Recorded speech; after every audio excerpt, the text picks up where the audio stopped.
Isang mapagpalang araw po ng Huwebes, December 18 na po 2025. Kabayan, meron tayong pinaka-latest na weather update sa lagay ng ating panahon. But before that, please don't forget po muna to like and subscribe and then pahit na rin po na notification bell. Maraming salamat po. Ito po, sa pinaka-latest na update natin sa lagay ng ating panahon, wala pa rin tayong minomonitor ngayon na kahit anong bagyo o low pressure area sa labas at sa loob ng ating Philippine Area of Responsibility. Pero meron po tayong tatlong weather system na nagpapaulan sa malaking bahagi po ng Luzon, Visayas at Mindanao. Meron na rin tayong inilabas, no, may inilabas na rin ng Pag-asa na panibagong tropical cyclone threat potential o posibleng bagyo bago or pagkatapos po ng Pasko. Aalamin natin yan. Pero dito muna tayo sa ating forecast weather condition ngayong araw po ng Huwebes. Ito po, sa area po ng Caraga, Davao Region, Sorsogon, Zamboanga Peninsula, Palawan, Basilan at Tawi-Tawi ay makakaranas po yung mga lugar na yan ng maulap na kalangitan na meron pong kalat-kalat na pag-ulan, pagkulog at pagkidlat dahil sa ITCC o Intertropical Convergence Zone. So nagbabalik ngayon ng ITCC. Ang ITCC sa mga hindi nakakalam, yan po yung salubungan ng hangin sa northern at sa southern hemisphere. So nabubuo naman ang ITCC kapag gano'n. Sa Bicol region po, sa may Caraga, kasama po ang Northern Samar, Eastern Samar, Samar, Leyte. Ang mga lugar naman po na yan ay patuloy din makakaranas ng maulap na kalangitan na merong kalat-kalat na pag-ulan, pagkulog at pagkidlat dahil po sa maalinsangan or mainit na hangin na nanggagaling sa karagatang Pasipiko o yung tinatawag po natin na easterlies.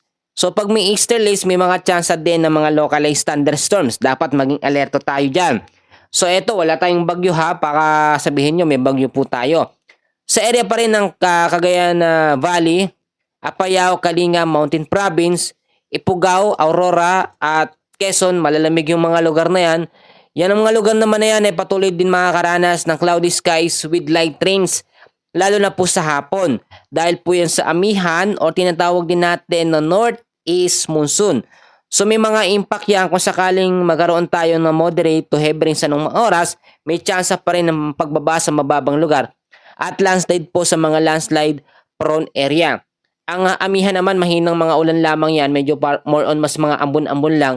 Pero pag sinabayan ng iba't ibang weather system, halos tumodoble, tumitriple ang epekto po ng northeast monsoon. So ito po, sa Metro Manila naman po, Ilocos Region, nalalabing bahagi ng Cordillera Administrative Region, the rest po ng Central Luzon ay patuloy po makakaranas ng partly cloudy to cloudy skies with isolated light rains dahil po sa northeast monsoon or hanging amihan. Wala naman masyadong direktang epekto yan sa mga lugar na binanggit ko, pero maging alerto at maging handa pa rin po tayo. Ang nalalabing bahagi naman po ng ating bansa, dyan po sa Luzon, Visayas at Mindanao ay patuloy din po maaapektuhan ng easterlies o yung malisang hangin na nanggagaling po sa karagatang Pasipiko.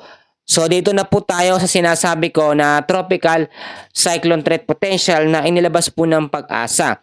Sa pinaka-latest na update sa pagitan po ng December 17 hanggang December 23, isang low pressure area ang ating nakikita sa forecast or sa ating weather system, pero nasa low chance category na maging isang ganap na bagyo o mahinang bagyo.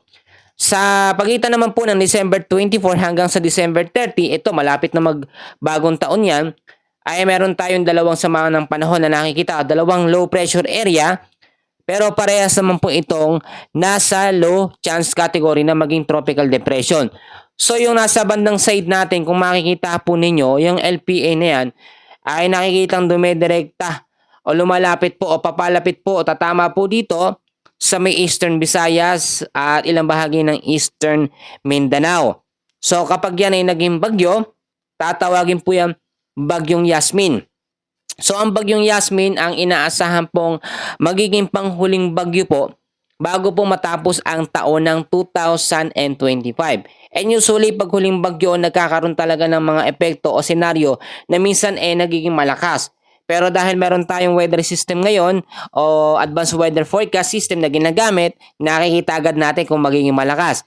And sa forecast, nakikita po yan na hindi po magiging malakas na bagyo. Bagamat low chance category na maging isang ganap na bagyo ito, pero kapag naging bagyo naman, pasok pa rin ito sa tinatawag natin na tropical depression category o mahinang bagyo o yung sinasabi natin na nasa level 1 category na bagyo.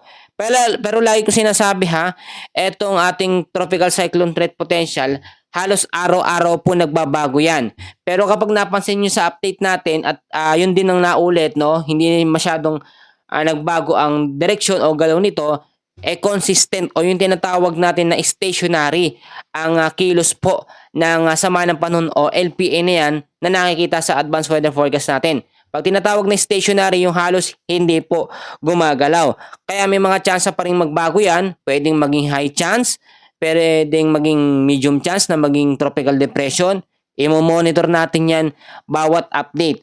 So mga kaibigan ko, mga kababayan, uulitin ko, ngayong araw po ng Huwebes, December 18, wala tayong bagyo o low pressure area na minomonitor sa loob at sa labas ng ating bansa.